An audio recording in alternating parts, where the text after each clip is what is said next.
So ayan guys, so ngayon ang video natin guys ay hindi na sa Pinas. Dahil ilang beses na ako nag-upload na ang ina-upload ko palagi mga lalab ay ang mga ganap namin sa Pilipinas. Late upload. So ngayon guys ay kritis ako dun guys sa pinakasentro ng tawag dito guys ng sala. Dahil sabi ko nga sa inyo mga lalab ay ang sala is nag-celebrate guys ng parang anniversary ng sala guys, 400 years. Pero ang celebration nila mga lalab ay nag-start pa ata ng April 1 ito. Pero nga guys, ang araw talaga ng celebration nila ay sa 15 pa sa Monday, by Monday yan guys. At dito pupunta ang King at saka ang Queen ng Sweden. So ayan, sa Monday din guys, nalabas nila kung makipagmarites. So ngayon guys, ang gagawin ng mami nyo ngayon is makikipagmarites ako guys. Punta tayo ng city. Punta tayo guys ng city. Tingnan natin kung ano ang mga ganap nila doon, mga lalab, ano. So ayan mga labis, samahan nyo ako guys. Punta tayo doon. Much later. Guys, ito ang ganap dito ngayon sa lugar namin. Mayroon silang parang open market dito sa labas. So itong market na ito guys, sa palagay ko mga abutin ko ng ilang araw. So ikot tayo mga labis dito. Pili tayo ng panglamig.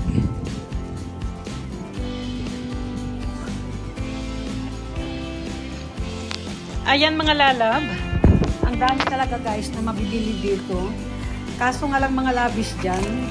Ayan, meron ako nagustuhan na iba. Katulad dito guys, ano, yung mga panglamig. Kaso nga lang, hindi ko talaga yung 100% na nagustuhan ko. Ayan, so ikot pa tayo dito mga lalab.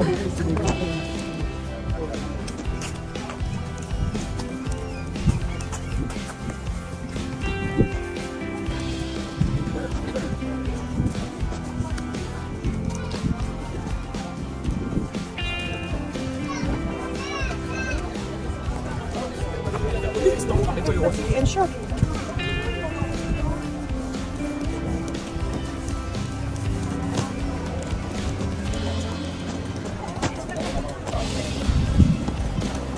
So ayan, dito na naman tayo banda guys. Kung natin tayo makita dito.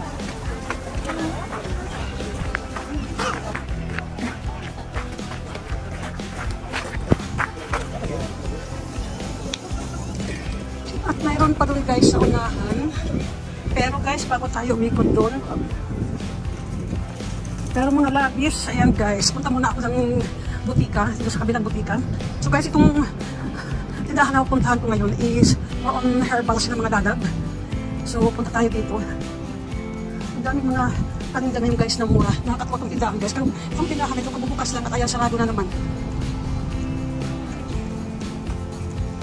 Ayan, pasok tayo dito mga lalab. So more on herbal tayo ngayon, yung mga labis dyan. Ito naman guys ay cha, tea. Tapos meron dito ang nahanap ko guys na turmeric. Ayan.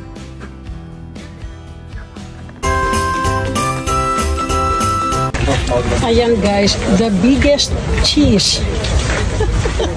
Cheese. Super.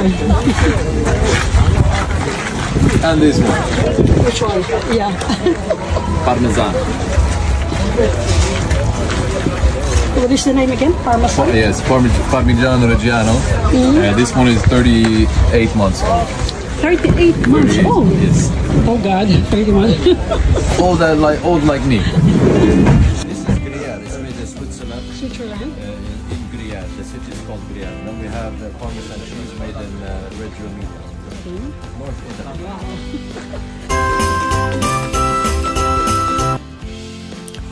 Ayan mga labis, may tinignan akong damit dito guys para sa apo ko, sa pangalawang apo ko guys, kay Linil. Maganda to mga labis para sa binyag niya. Pero hindi ko muna ito bibilihin ngayon dahil ipapakita ko pa ito sa mami niya dahil bukas ay pupunta ang anak ko guys, pati yung asawa niya, pati si Linil. Ayan, ikot-ikot kami dito bukas mga lalab sa market. So, ito mga labis, itong damit na pinaplanuhan kong bilihin para kay Linil. Malaki pa ito sa kanya, para sa kanya ngayon, pero siguro time na sa binyag niya, kasya na ito mga labis. Dahil ang size nito ay, yung maliit dyan ay from 6 months. At ang binyag niya is by August pa.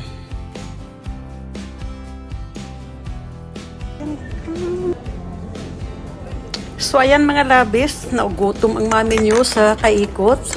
Ayan, merienda na muna tayo. Ayan guys, ang daming sales nila dito ngayon. Bumili din tayo ng panty dito. Ito nila dito mga lalab ay tawag dito guys. Gusto ko yung quality, super lambot.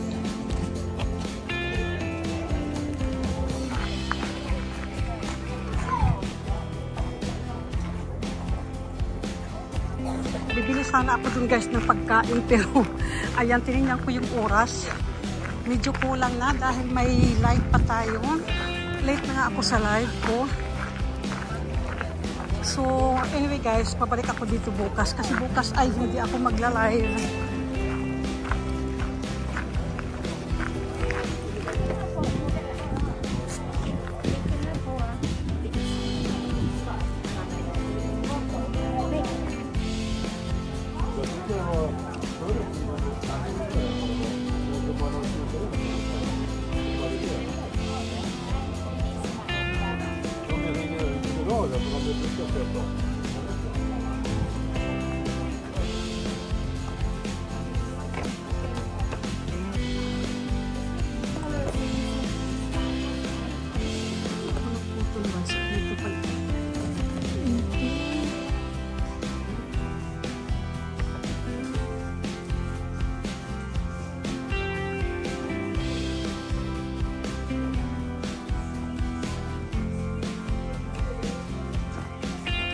Guys, uwi na muna tayo mga lalab dahil guys ako ay magla-live.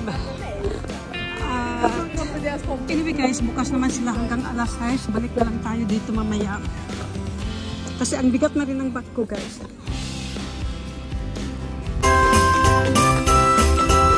So ayan guys, done for our lakwatsa ngayong araw. At ito guys, ang mga pinamili ni Mami ngayon. Bumili ako ng panty, bumili ako guys ng tsaa, ng tea, yung turmeric na tea guys. Bumili ako ng, ano ba yung nabili ko guys? Ayan, may cookies pala dyan. At mayroon pa rin tayo guys, cotton pads. At ano ba yung mga pinamili ko mga lalaba? Bumili din pala ako guys ng itim na blouse. Dalawa ang itim guys na nabili ko. Ang isa ay pangkatulog. Pagkatapos, pero actually yung binili kong pangkatulog, nasabi ko ay pangkatulog, hindi para pangkatulog. Nagustuhan ko lang dahil super lambot. At bumili din ako ng itim na sweatshirt.